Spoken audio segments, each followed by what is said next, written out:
The Dawoodi Bohras are a sect within the Ismā'īlī branch of Shia Islam. Bohras mainly reside in the western cities of India and also in Pakistan, Yemen and East Africa. The main language of the community is Lisan ud-Dawat, a dialect of Gujarati with inclusions from Arabic, Urdu and other languages. The script used is Perso-Arabic. When in communal attire, a Bohra male has a form of tunic called kurta, equally lengthy overcoat dress called saya, and eyes are typically donned underneath, all of which are mostly white, along with a white and golden cap called topi. Most men have a beard. A Bohra woman wears a two-piece dress called a rida. The Dawoodi Bohra follow a sort of Shiite Islam as propagated by the Fatimid Imamate in medieval Egypt. They pray 3 times a day, joining both afternoon prayers Zuhr and Asr and both evening prayers Maghrib and Isha, fast in the month of Ramadan, perform Hajj and Umrah and give zakat. The Dawoodi Bohras, being Ismā'īlis and thus Jafaris, were included as Muslims in the Iman message. There are some criticisms of the Iman message. The Bohras do stand out from other Islamic sects in some ways, such as their outlook on the status of women. Professor Ismā'īlī, a Bohra professor, quoted that Dawoodi Bohras are a part of the Muslim mainstream, and a closer part of the national mainstream. There is gender equality and women's empowerment. Name and etymology. The word Bohra comes from the Gujarati word Varu, in reference to the traditional profession. The term Dawoodi comes from the support given to Dawood bin Khutun Shah during a schism that the community faced in 1592 when there was a leadership dispute. Evolution of Dawoodi Bohra from other Shia sects. The Dawoodi Bohra sect is a Shia sect also referred to as the Tayyibi Mustali Ismā'īlī sect. The Ismā'īlis were split from the now mainstream Ithna Ashari Shias over the succession issue of Imam Jafar al-Sadiq. The Ismā'īlis took Ishmi bin Jafar as their Imam, whereas the Twelvers took Musa Kazim bin Jafar al-Sadiq as their Imam. The Ismā'īlis split into Udras and mainstream Ismā'īlis due to a succession issue, and further down the line they again split into Nizari and Musta'ali branches. The Musta'ali branch, to which Dawoodi Bohra trace the legacy, continues until the 21st Imam al-Tayyib, who went into occultation. His direct descendant is considered as the current Imam and remains in seclusion. While the Imam is in seclusion, the governance of the sect has been entrusted to the Dari al-Mutlaq. Splinter groups of the Bohras have subsequently emerged over the succession dispute of the preceding Dai. Spiritual leader. The spiritual leader of the Dawoodi Bohra community is called Dari al-Mutlaq, who serves as the representative of the purported hidden Imam, who according to Dawoodi Bohra's belief lives on in seclusion. The role of Dari was created by Queen Awa bint Ahmed of Yemen. It should not be confused with other offices that exist in the imamate, such as Dai al-Du'a and Dai al-Bala. Zob bin Musa is the first Dai al-Mutlaq. The current Dai al-Mutlaq is disputed owing to the 53rd Sayyidina succession controversy. Burhanuddin's now deceased brother Qasima Qutbuddin had claimed to be the successor of Burhanuddin after his demise. Prior to his death on the 30th of March 2016, Qutbuddin had appointed his son Tayyib Fakhruddin as his successor. The legal team of Qutbuddin has expressed to continue fighting the case, even though the cross-examination dates for the claimant has been cancelled. The High Court has not passed any order for abatement of the suit, and the case still continues in the court. History. As Shia Muslims, Bohras believe that their Imams are descendants of the Islamic prophet Muhammad by way of his daughter Fatima and her husband Ali. They believe that Muhammad chose Ali as his successor and publicly declared this while he was returning from his first and last Hajj in 632 CE. Dawoodi Bohras, in keeping with all Shia belief that after Muhammad Ali had been the rightful Wasi, Imam and Caliph, but the actual caliphate was usurped by Hiri caliphs. Ali was the final Rashidun Caliph from 656–661 CE. The Imamate and Caliphate were united in this period. After Ali, his son Hassan ibn Ali, the first Ismā'īlī Imam, was challenged for the Caliphate, ultimately resulting in a truce with the Umayyad Caliphate to recognize the claimant in power, Muawiyah I, as Caliph and avoid bloodshed, while Hassan retained the Imamate. After Hassan, Hussein and his family and companions were killed at the Battle of Karbala and Hussein's body was buried near the site of his death. Dawoodi Bohras believed that Hussein's head was buried first in the courtyard of Yazd, then transferred from Damascus to Ashkelon, and then to Cairo. Shia schisms and the Fatimid dynasty, the 1st through the 5th Ismā'īlī Imams, until Jafar al-Sadiq, are commonly accepted by all the Shia, although numbered differently. Bohras and Nizari Ismā'īlīs treat Ali as Vasi and Imam Hassan as first Imam, whereas Twelvers number Ali as the first. The followers of Jafar's son, Ishmael ibn Jafar, became Ismā'īlis, to whom the Bohras belong. Twelvers believe that Musa al-Kadhim was heir to Jafar instead. Their Imams diverged at that point. During the period of Jafar, the Abbasid Caliphate replaced the Umayyads and began to aggressively oppose belief in an imamate. Due to strong suppression by the Abbasids, the 7th Ismā'īlī Imam, Muhammad ibn Ismail, went into a period of occultation. During this period his representative, the Da'i, maintained the community. The names of the 8th, 9th, and 10th Imams are considered by some traditions to be hidden, known only by the nicknames due to threats from the Abbasids. However, the Dawoodi Bohra claim to have the true names of all the known Imams in sequence, including the hidden Imams, namely, the 8th Ahmad al-Wafi, the 9th Muhammad al-Taqi, and the 10th Rabi Abdullah. The 11th Imam, Abdullah al-Mahdi Billah, founded the Fatimid Caliphate in 909 CE in Ifriqiya, ending the occultation. In Ismā'īlī eyes, this act again united the Imamate and the Caliphate in one person.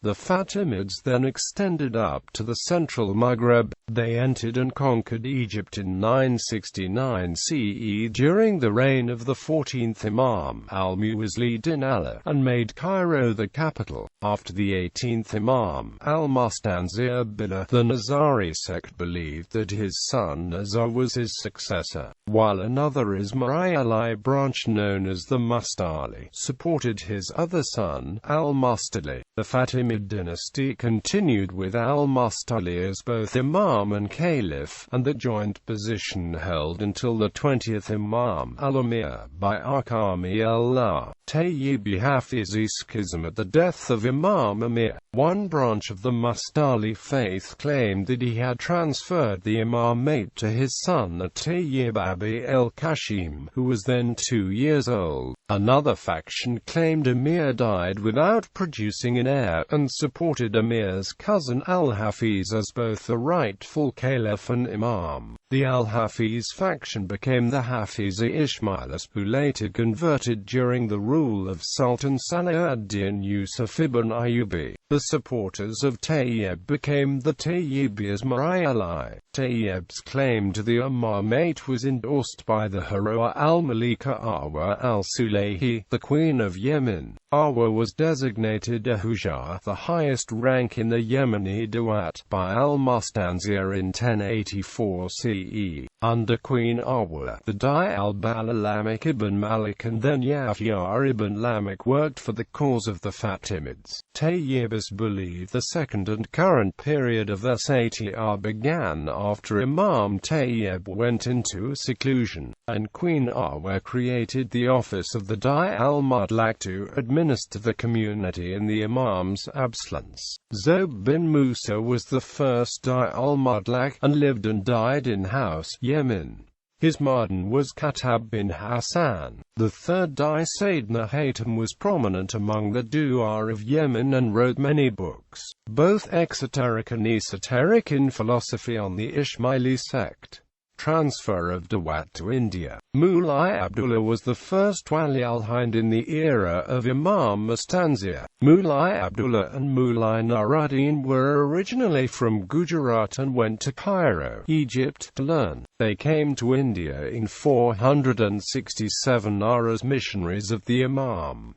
Mullah Ahmed was also the companion. Darizoba appointed Mullah Yaqub, who was the second Wali al-Hind of the Fatimid Dawat. Mullah Yaqub was the first person of Indian origin to receive this honor under the Dari. He was the son of Mullah Barmal, minister of Hindu Solanki king Satrahaja Singha. With minister Mullah Tamal, they had honored the Fatimid Dawat along with the fellow citizens on the call of Mullah Abdullah. Mullah Fakhruddin, son of Mullah Tamal, was sent to western Rajasthan, India, and Mullah Nuruddin went to the Deccan. One Dari after another continued until the 23rd Dari in Yemen, whilst in Hind the walership continued in the descendants of Mullah Yaqub, Mullah Ishaq, Mullah Ali, Mullah Hassan Fur. Mullah Hassan Fur was the fifth Wali in the era of the 16th Dai Sayyidina Abdullah of Yemen. The Awliya al-Hind were champions of the Fatimid Dawat in India, who were instrumental in maintaining and propagating it on instructions of the Dari at Yemen, and it is because of them that the Fatimid Dawat was able to survive the persecutions of Cairo and Yemen. The Wali Mullah Jafar, Mullah Abdul Wahab, Mullah Kashim Khan bin Hassan and last Jalal Shamsuddin were of great help in the era of the 21st to 24th Dai. It was during this time when the Dawat was transferred to India from Yemen, that the 23rd Dai al-Mudlaq Muhammad Azuddin performed Nas on Yusuf Najmuddin ibn Sulaiman of Sidpur, Gujarat, India. The 24th Dai, Yusuf Najmuddin bin Sulaiman, shifted the whole administration of the Dawat to India, in part due to the persecution by the Zaydi Imams. However, Yusuf Najmuddin continued to live in Yemen and died there. The last Wali al-Hind and 25th Dai Jalal Shamsuddin was the first Dai to die in India. His mausoleum is in Ahmedabad, India. Dai Jalal's tenure as Dai was very short, only a few months, however, before his Nas. He was Wali al-Hind for about 20 years under the 24th Dai Sayyidina Yusuf while the Dai was in Yemen. Intra-Bohra schisms. Following the death of the 26th Dai in 1591 CE, Sulaiman bin Hassan, the grandson of the 24th Dai, was Wali in Yemen and claimed the succession, supported by a few Bohras from Yemen and India. However, most Bohras denied his claim of Nas, declaring that the supporting document evidence was forged. The two factions separated, with the followers of Sulaiman bin Hassan becoming the Sulaymanis, and the followers of Sayyidina Dawood bin Qutun Shah becoming the Dawoodi Bohra. Again in the period of the 29th Dai Abd-Tayyib Zakir-ud-Din, a small group of Aliya Bohra separated under Ali bin Ibrahim, the grandson of the 28th Dai Sayyidina Shaykh Adam Safiuddin. A further branch broke from the Dawoodi in 1754, with the Hebtaz Bohra splicing in a dispute following the death of the 39th Dai. Moved to India. The 34th Dai Sayyidina Ismail Badruddin was the first Dai of Indian Gujarati origin. He shifted the Dawat from Ahmedabad to Jamnagar. During this period the Dais also moved to Manvi and later to Burhanpur. In the era of the 42nd Dai Sayyidina Yusuf Najmuddin, the Dawat office shifted to Surat. The educational institute Al-Dars al-Saifi was built in that era by the 43rd Dai Sayyidina Abd Ali Saifuddin, who was an extremely renowned scholar in the literary field. During the period of the 51st Reside Saifuddin, the Dawoodi Bohra Dawat administration has been located to Mumbai and continues that to the present day. The 51st and 52nd DAIs both had the residence at Saifi Mahal in Mumbai's Malabar Hill as to the current claimants Mufaddal Saifuddin and Kozima Kutubuddin's son, Tayyar Fakhruddin.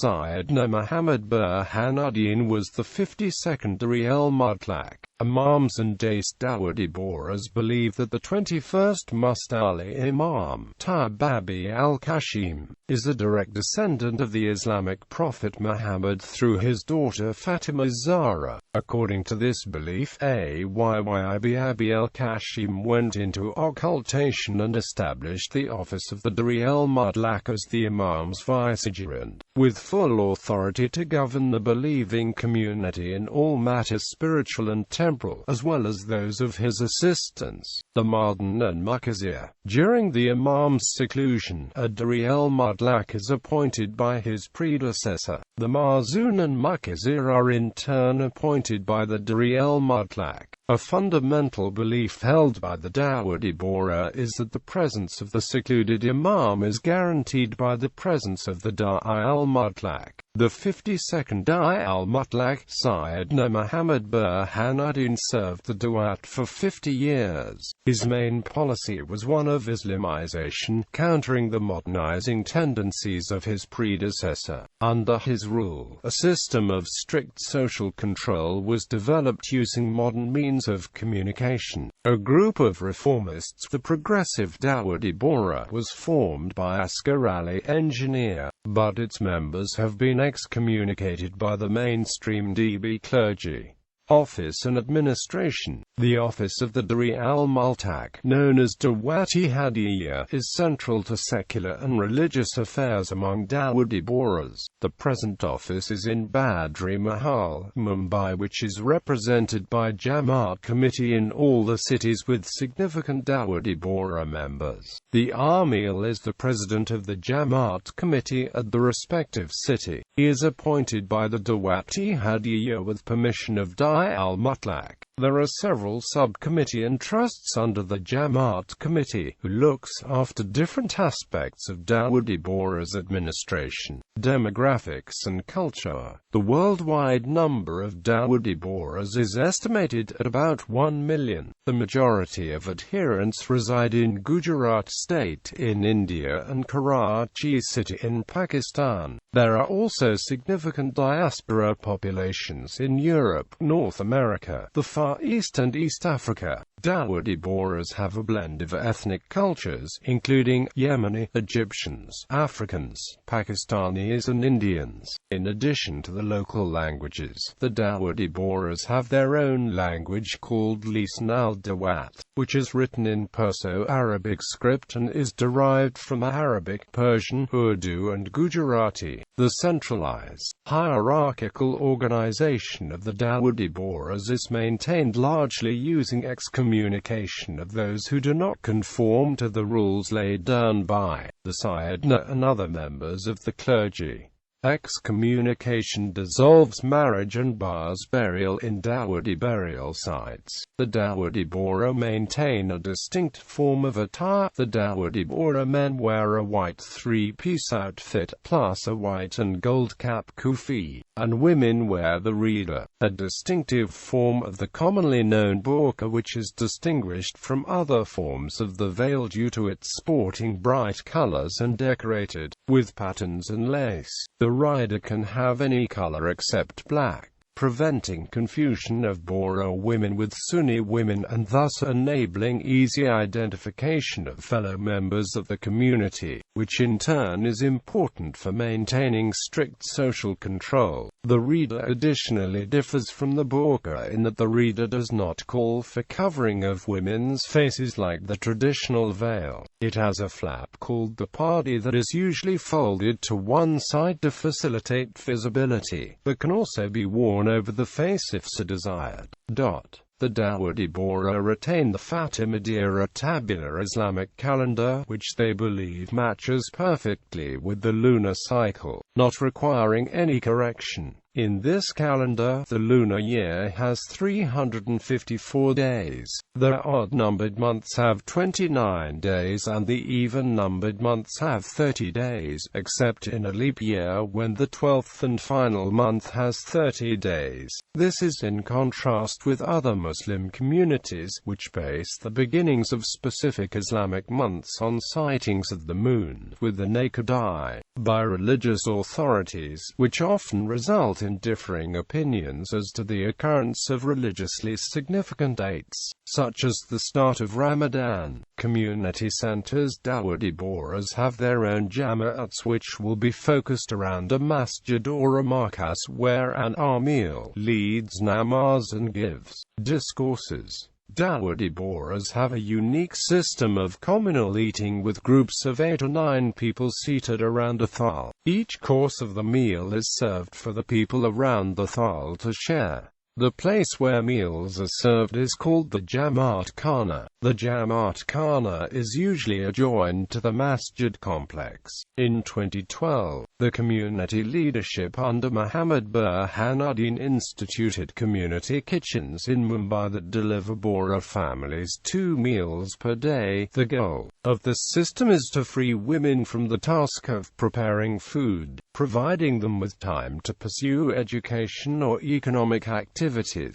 Education and educational institutes. During the 20th century, the Sayyidnas have established colleges, schools and madrasas in villages, towns and cities all around the world. The focus on literacy and education has meant that the community has a high percentage of degree holders and professionals, both male and female, with a high number of doctors, lawyers, architects, engineers, teachers and IT professionals in the community, in addition to the large number of businessmen and industrialists. Al-Jami'atus Saifiyya is the Dawoodi Bohra Theological University, which was founded in Surat, India in 1814 by the 43rd Sayyidina Abd Ali Saifuddin, who named it Dar's-e Saifi. A second campus was founded in 1983 located in the northern foothills of Karachi, Pakistan. A third campus was established in Nairobi, Kenya in 2011, and in 2013 a fourth campus was established in Marol, Maharashtra. The 51st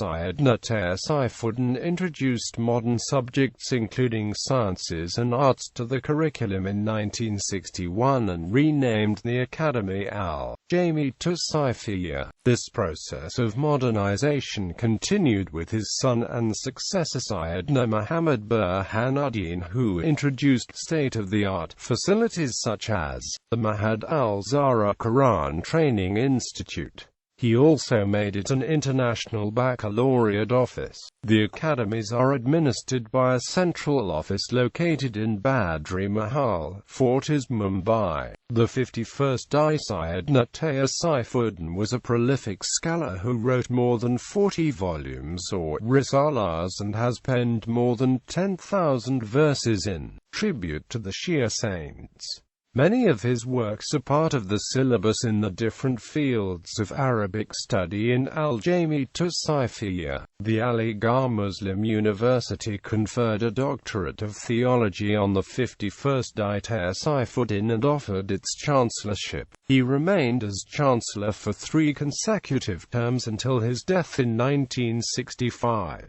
In October 1999, the 52nd Sayyidina Muhammad Burhanuddin was also elected Chancellor of the Aligarh Muslim University. Mufaddal Saifuddin was elected Chancellor in 2015. Mausoleums. Thousands of Dawoodi Bohra visit every year mausoleums of Ahl al-Bayt, especially Medina, Karbala, Sham and Cairo. The Dai al-Mutlaqra and Wali of past have been laid to rest in Rawzas, where thousands of community members visit every year. In Yemen and India, Rawdat Tahira is the Rawza of Sayyidina Saifuddin.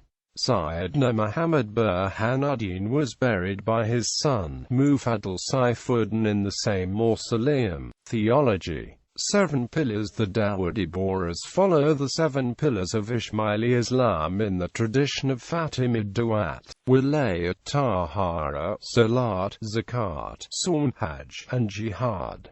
Dawoodi Bohras believe Wilayat to be the most important of the 7 pillars of Islam. It is the love and devotion for God, through the Imam, Wazi Ali and Nabi Muhammad. There is an incident famous amongst Bohra which confirm how they mean and weigh Walayat principle. There was an order from 19th Dai Sayyidina Idris in Yemen to the 6th Wali al-Hind, Mulai Adam, to perform prayer behind a water carrier called Saka. Mulai Adam along with his associates were willing to perform prayer under Saka, although this order was later revoked. As a result, the Dawat was shifted to India. Their interpretations of the pillars Saum, Hajj, and Jihad are akin to those in other forms of Islam, but the Dawoodi forms of Salat and Zakat differ from other groups. Salat is per tradition to be performed 5-time interval specified as Fajr, Zuhr, Ashr, Maghrib and Isha. Zuhr and Ashr are having overlapping period, same as Maghrib and Isha. Hence they are combined together, and Bohra perform these 5 Salat in 3 intervals. Fajr in morning, Zuhr and Ashr in afternoon, and Maghrib and Isha in the evening, making convenient to perform. Zakat is done during month of Ramzan. This is organized and collected by central authority Dawoodi Hadiya from every member of the community. The family of a Bohra who refuses to pay zakat is refused all religious services. As is the case with the majority of Shia Muslims, the Bohra append Aliyun Waliullah to the profession of faith. The Dawoodi Bohra utilize the versions of the Azan and Shahada common to other Mustali, which incorporate mention of Ali. Qadan Hasana. Islam prohibits riba and interest. Dawoodi Bohras follow principle of Qadan Hasana, interest-free loans. Numerous Qadan Hasana fund schemes have been established, many working at the local Jamaat level and others working at a national level in various countries. The funds are generated from contributions of individual members, but the bulk amount comes from the Dai al-Mutlaq.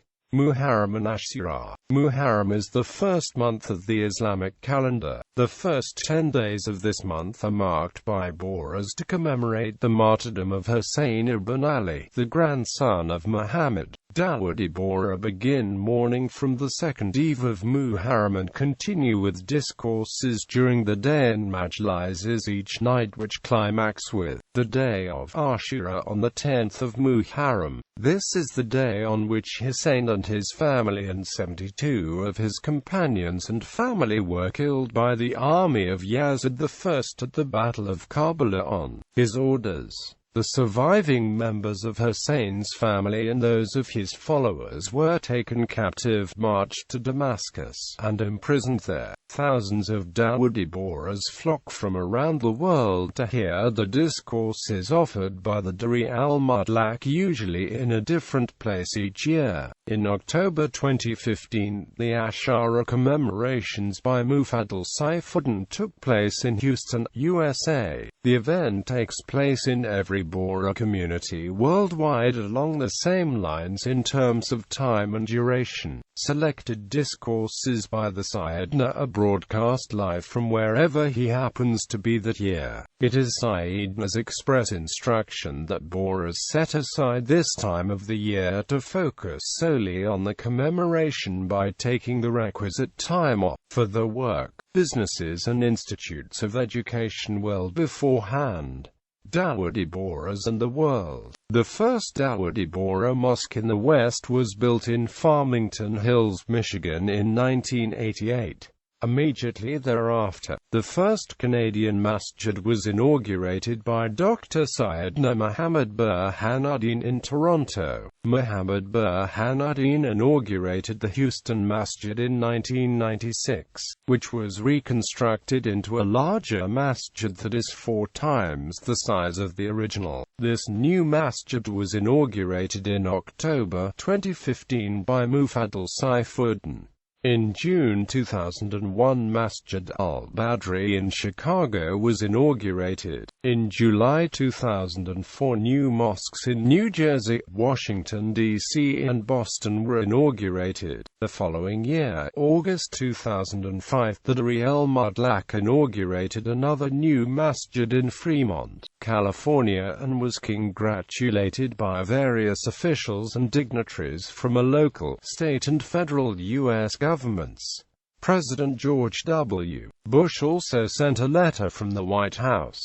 On 8 July 2007, Mohammed Burhanuddin inaugurated a new masjid in Paris, France. V.K. Singh lauds Dawoodi Bohra community's role in Operation Rahat in Yemen. Gallery.